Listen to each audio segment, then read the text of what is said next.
Basically, when you start this game, you're greeted by the creator class system, which allows you to customize your avatar, the person you're going to do the fighting with. And this is what my guy looks like. Because I have the Digital Pro Edition, I have the Atlas exosuit. A lot of I guess you could call it the graphics, well, not really the graphics, but a lot of the art of this game really looks exactly like Elysium.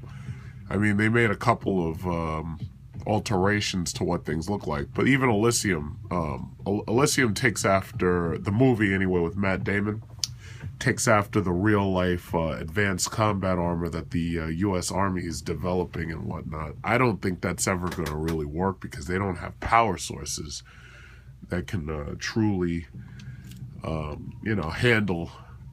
handle this kind of technology. It's like, yeah, they have things that run off of generators and everything, but they don't have batteries that good yet. So they're gonna have to take care of that first before they ever make this really work. Thus far, Call of Duty Advanced Warfare looks exactly like the previous Call of Duties, minus the new arts and minus the new weapons. It looks pretty much exactly like it. There's an armory like where you see here, where you have the ability to sell weapons and stuff that you have in order to get XP points. You can also sell armor pieces and helmets. You can change your operator and you can customize them to look like pretty much what you want. Like they've got male models, they've got female models, white guys, Japanese guys, black guys. I think they've got some Hispanics here. Young, he looks like General Zod. Davis, got some Nigerian guys here. Then they have the women. Look at the women. Now notice that they have so many men, but they have so few women. Yeah, isn't that funny? Who says sexism is dead? So they got Waters, and she's the black girl. They got Basira right here. She must be like African. Alana Lee, she's like Chinese. Coyle, she's a white girl. It looks like she's red-headed. I don't think there's a blonde white girl here. What I find really interesting about the female characters is even when you go from the black characters to the white characters and the Asians, like there's no change in the amount of ass that they got, which I find is really odd. In fact, it looks like none of them have breasts either. That's kind of strange. Why is it like their breast size doesn't change? Because you already know what it is in real life. Real life, if you go over here to Basira and Waters, you're going to get some serious ass. Okay, so anyway, I'm not changing because, wait, hold on. I want my guy back. There you go. Yeah, I don't want to be a woman in these games. I don't even want to experiment. So, let me see.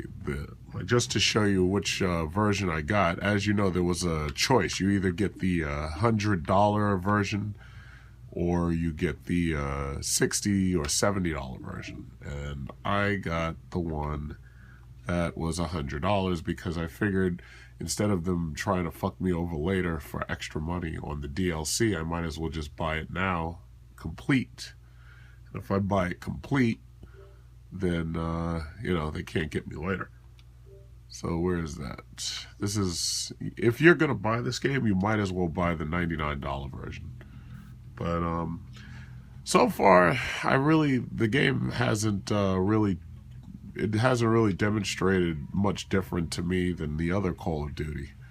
The other Call of Duties, like the first one, Modern Warfare, was always my favorite because of how the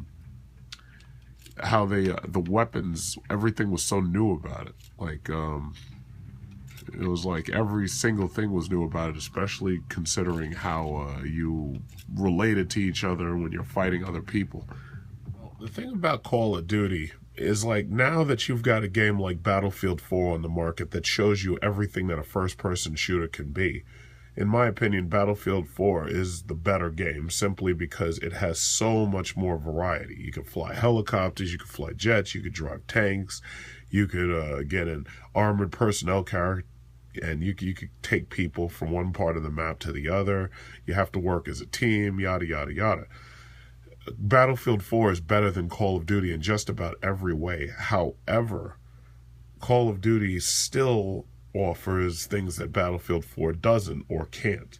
For one thing, the graphics of Call of Duty games are far more solid than Battlefield 4.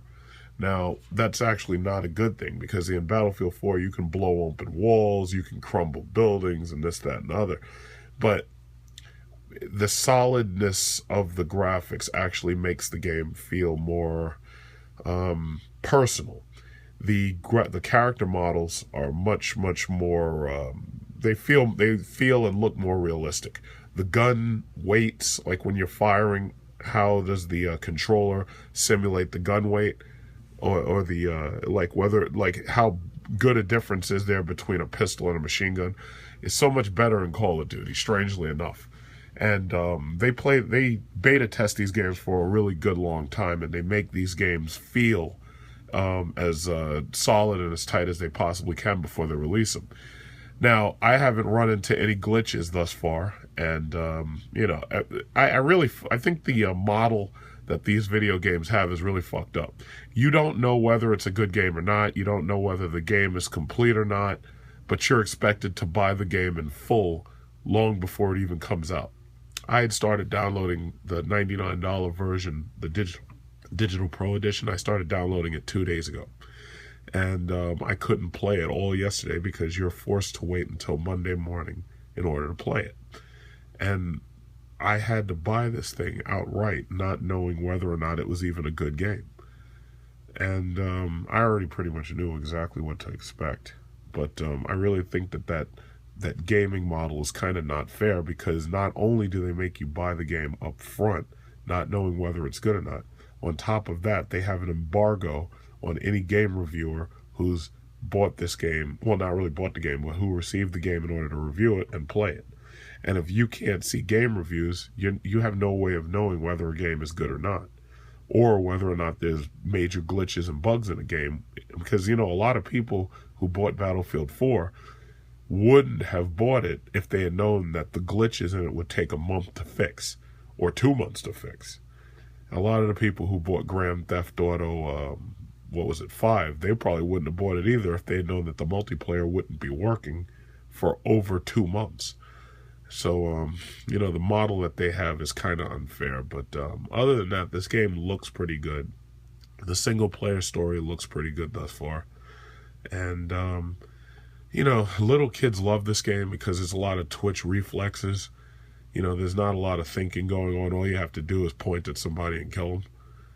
And the little kids love this game. Like, it's like when I was a kid, we had so much more variety, and now everything is a goddamn first-person shooter. It's like I bought this game, and the next game I buy is going to be Far Cry. And there's like no variety right now until Mortal Kombat hits, which I'm desperately waiting for, but that's not until like May of next year.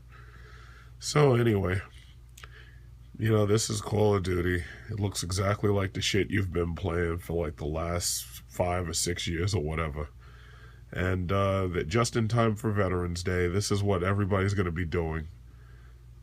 It really looks a lot like Elysium does. I mean, they even have a shield like Kruger did in the movie, where you have a shield with like a battery unit, and if somebody starts opening fire on you, you can deploy the shield, and it loses power pretty quickly, so you can't use it indefinitely, but it's actually a pretty cool addition to the game. And as you can see, it's very repetitive. You have to learn the maps as quickly as possible in order to give yourself any advantage whatsoever. But it's extremely repetitive. But it's a new game, and everybody's gonna buy it. It's gonna go gold. It's gonna go platinum, and that's just it. It's just another year, just another COD game.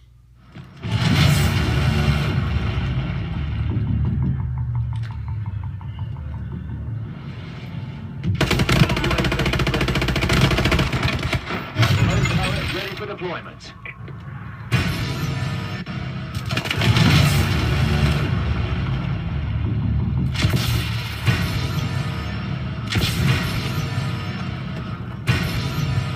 A lot of the movement's taken from Titanfall, in fact.